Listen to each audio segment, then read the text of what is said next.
सखियों में से एक ने कहा, बहन देख, वो कौआ जल में डूबने वाला है। कि कज्जल वरना है सखी डूबो जाय पुरख, काडन वारो को नहीं ये रोबन वारे लख। निकालने वाला, मदद करने वाला कोई नहीं है, लेकिन रोने के लिए लाखों की तादाद में इकट्ठे हो गए। तो दूसरी गोपी कहने के लिए लगी, बहन इसमें इसका कोई दोष नहीं है। बोले क्या? बोले पहले इनके रीत नहीं और नया लगायो तक, अजी होड वीरानी जो करे कर चोटी ऊपर पर। जो दूसरे की होड़ करता है मेरे भाई, उसके पड़पाए उल्टे ही होते दिखे। इसलिए गजेंद्र जल का जीव नहीं है, थल का जीव है और जल में आकर के कीड़ा कर रहा है। इसकी शक्ति आदि रह गई। इसकी धार को, इसकी चीख पुकार को सुनकर के कचरी बन के बीच में जितने भी हाथी हथनी रहते हैं ना, सबके सब आ गए और सभी जोर जोर से चीखने लगे, चिल्लाने लगे, पुकारने लगे, लेकिन इसकी रक्षा करने वाला कोई नहीं, बचाने वाला कोई नहीं। फिर गजेंद्र का सारा शरीर धीरे धीरे सरोवर में जाने लगा। सारा शरीर चला गया, कान डूब गए, नेत्र डूब गए, मुखारविंद भी डूब गया। अब तो सूंड भी जल में डूबने लगी, थोड़ी सी शेष रह गई। कितनी? तिल भर। इसके लिए एक पूर्व जन्म का स्तोत्र याद था गजेंद्र के लिए।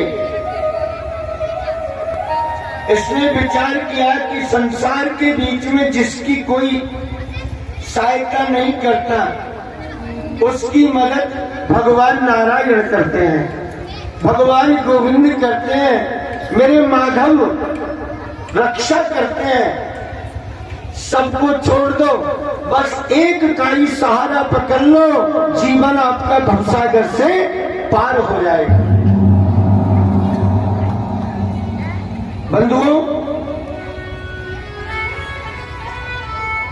न विद्यते यच्च जन्म कर्म वा, न राम रूपे गुण दोष एव वा, तथापि लोकाप्यय संभवाय समायया तान्यनुकाल गच्छत। नमो नमस्ते खिलकारिणाय द्युतकारणाय व्युतकारणाय सर्वाग्निमानाय भवर्णवाय नमो पवर्गाय परायणाय। सब जगह से मन को हटा लिया और भगवान श्री हरि के चंडाल बिंदों के बीच में ध्यान लगाया और भगवान के चरणों में ध्यान लगा करके और गजेंद्र पूर्व जन्म के बीच में जो याद किया था स्तोत्र, उसका पाठ करने।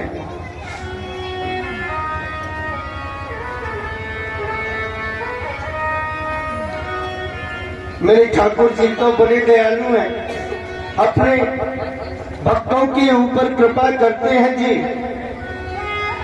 जिस भाव से मेरे गोविंद को जो भी कोई भजता है ना, भगवान उसे उसी रूप में आकर के और प्राप्त होते हैं।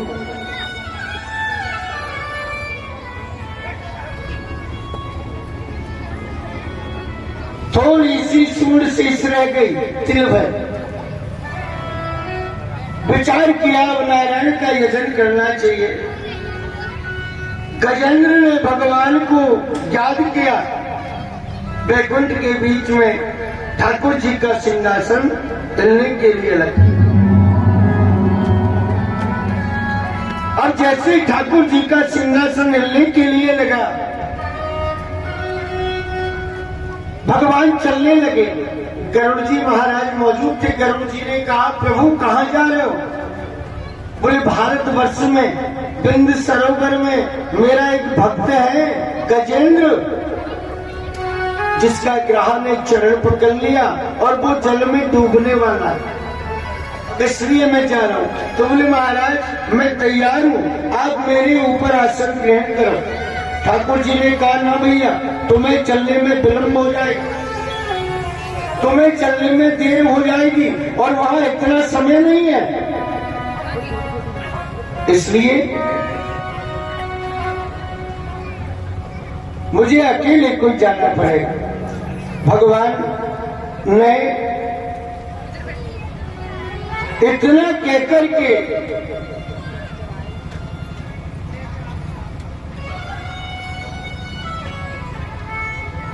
है का उच्चारण किया बैकुंठ के बीच में और री बोले, जहां तक तो बिंद सरोवर की तीर पे आकर के हरि के रूप में भगवान अवतरित हो गए। बोलिए हरि नारायण भगवान की जय हो। हरि के रूप में ठाकुर जी पधारे। महाराज आते ही भगवान ने अपने सुदर्शन चक्र को आज्ञा प्रदान करी, सुदर्शन शीघ्रता से जाओ, जल को पुनारते पुनारते सरोवर के बीच में, और जिस ग्रह ने गजेंद्र का चरण पकड़ रखा है ना, उस ग्रह का मस्तक काटो। कैसा भगवान का सुदर्शन चक्र, जिसमें करोड़ सूर्य के बराबर तेज है, जल का शोषण करता हुआ चला गया, जल को चीरते चीरते और चला गया। और महाराज सरोवर में जाकर के गजेंद्र का चरण पकड़े हुए जो ग्रह था, उस ग्रह का सुदर्शन चक्र ने क्षण भर के बीच में मस्तक काट दिया। भगवान ने विचार किया कि गजेंद्र को पता तो लगना चाहिए मेरे आने का, कि मेरे प्रभु, मेरे जगदीश, मेरे नारायण आ गए, पता तो लगना चाहिए। भगवान ने अपना सूक्ष्म रूप बना करके और दिखा दिया। गजेंद्र के हृदय में अपने रूप के दर्शन करा दिए। गजेंद्र समझ गए कि मेरे प्रभु, मेरे नारायण मेरी रक्षा करने के लिए आ गए। अब मेरे प्रभु आ तो गए, लेकिन हमारा शास्त्र कहता है, क्या वेद की रीति है, शास्त्र कहता है, अगर भक्त भगवान के मंदिर में जाए, अपने गुरु जी के यहाँ जाए, भगवान की कथा सुनने जाए, भगवान के सत्संग में जाए, उनके चरणों में अर्पण करने के लिए कुछ भेंट जरूर होनी चाहिए। अब भेंट चाहे कुछ भी हो, क्या? पत्रम पुष्पम फलम तोयम योमे भक्ता प्रयच्छति। पान, पुष्प, फल, तुलसी दल, कुछ भी हो, लेकिन भेंट होना आवश्यक। महाराज, अब मेरे प्राण तो यार संकट में, मेरे पास तो कुछ है ही नहीं, मैं भगवान की क्या भेंट करूं? मेरे प्राण तो संकट में फंस रहे, मैं क्या ठाकुर जी की भेंट करूं? लेकिन कहते हैं ना, जिसकी जहां लगन होती है, भगवान सत सने हो जाको सात सने हो जाको सत सने हो जा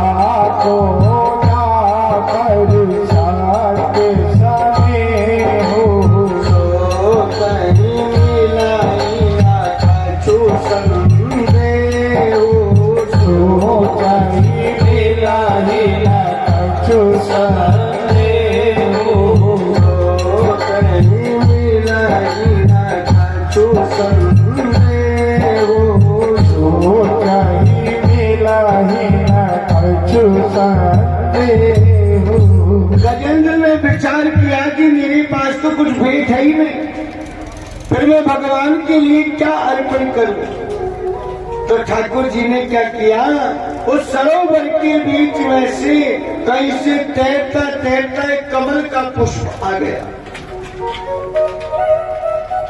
और गजेंद्र की सूंड से आकर के स्पर्श हुआ।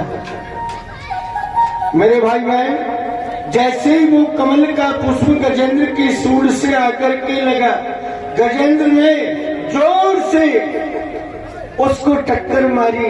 गजेंद्र समझ गए कि ये कमल का पुष्प है, इसी को भगवान के श्री चरणार बिंदों में अर्पण कर देना चाहिए। जोर से टक्कर मारी, सो वो पुष्प बाहर से चल करके भगवान के श्री चरणार बिंदों में अर्पण हो गया। भगवान समझ गए गजेंद्र ने मेरी भेंट करी है।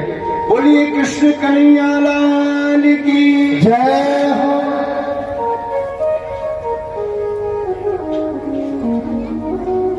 ग्राहक का भी उद्धार कर दिया और महाराज गजेंद्र का भी ठाकुर जी ने उद्धार कर दिया। इधर भगवान की माया, गजेंद्र ग्राहक दोनों का उद्धार हुआ। मेरे भाई बहन, भगवान ने अपना बायां चरण बनाया और बायां चरण बना करके गजेंद्र के मस्तक के अंगूठे का स्पर्श किया।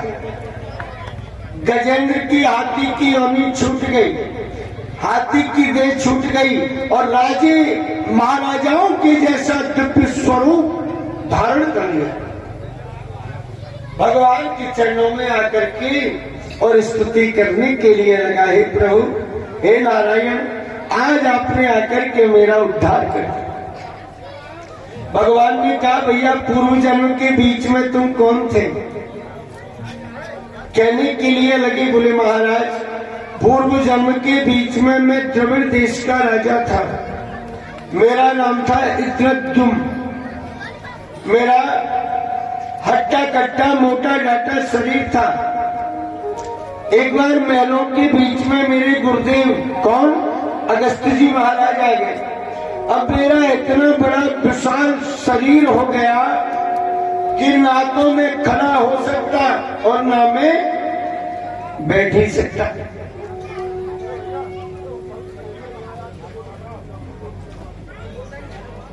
ज्यादा शरीर अगर किसी का फूलता है ना तो वो भी ठीक नहीं, लेकिन एकदम से जो पतले दुबले होते हैं ना, वो विचार करते हैं कि थोड़े और मस्त होते तो अच्छा लगता। लेकिन जो बिल्कुल ज्यादा मस्त हो रहे हैं ना, उनसे पूछो क्या हाल है। हाँ? बैठेंगे तो हरे राम, खड़े होंगे तो हरे राम। ज्यादा भारी शरीर किसी काम का नहीं है। शरीर तो ऐसा होना चाहिए फूल की तरह, जचे जब बैठ गए, जचे जब खड़े हो गए, जचे जब चल दिए, ऐसा होना चाहिए।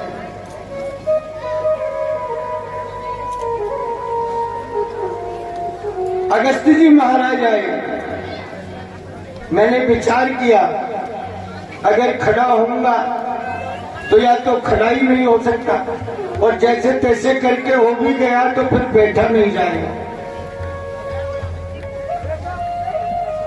इसलिए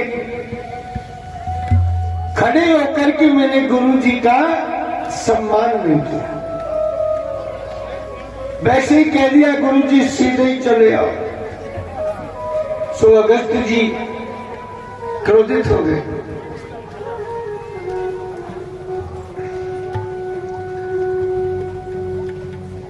अगस्त जी महाराज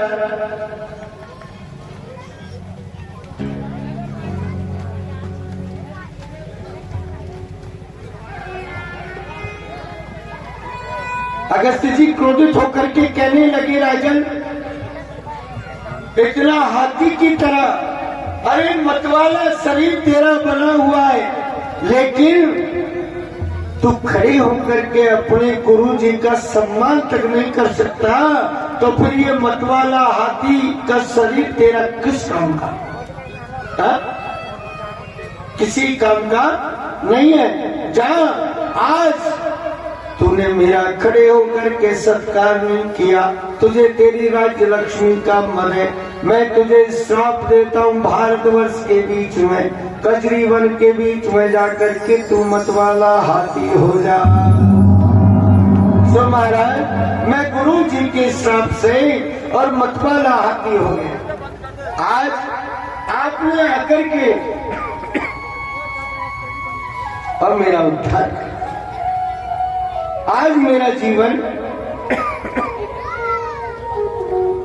धन्य हो गया।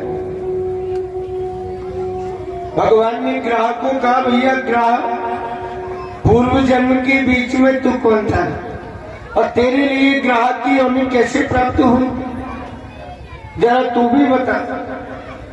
इसने गंधर्वों का सा रूप धारण कर लिया और भगवान के सामने हाथ जोड़ करके नतमस्तक होकर के कहने लगा, प्रभु हे ठाकुर जी, पूर्व जन्म के बीच में मैं हूँ नाम का गंधर्व था।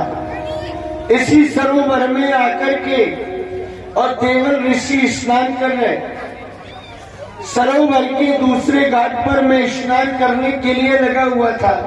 महाराज मैंने मदिरा का पान कर रखा। अब मदिरा पीने वाले व्यक्ति का कोई विश्वास नहीं, किसी से कुछ भी कह दे,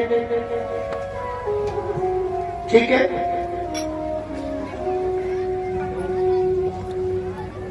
क्योंकि नशे पत्ते में पता थोड़ी रहता है। एक बार एक राजा के संतरी थे। संतरी क्या, स्वयं दरबार साहब ही थे।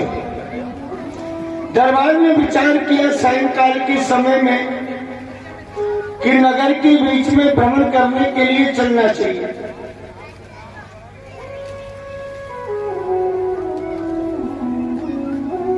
राजा हाथी के ऊपर सवार होकर के निकल करके जा रहे, विचार किया कि पता तो करें प्रजा मेरे लिए कुछ अच्छा बुरा कहती है क्या, सुनने से पता तो लगेगा। राजा हाथी के ऊपर बैठ करके जा रहे, तो राजा के राज दरबार में, महलों में एक संतरी रहते थे। दिन में ड्यूटी करते थे, रात को घर आ जाते और घर आकर के मद्यपान कर लेते। अब मद्यपान करके एकदम से सुध बुध को भूल गया। राजा हाथी के ऊपर बैठ करके निकल करके जा रहे, तो ये संतरी कहने लगा नशे पते में तो था ही, ये भैंसे वाले क्या ये भैंसे को बेचेगा क्या? उसको ये पता नहीं कि ये राजा समझ गए कि ये वो संतरी। राजा ने उस समय तो कह दिया, ना भैया अभी तो नहीं बेचूं, सुबह बेचूंगा जब दिख जाए। चले गए राजा। प्रातःकाल राजा ने अपना सिपाही भेज करके उसी संतरी को बुलाया और वो संतरी को बुलाया।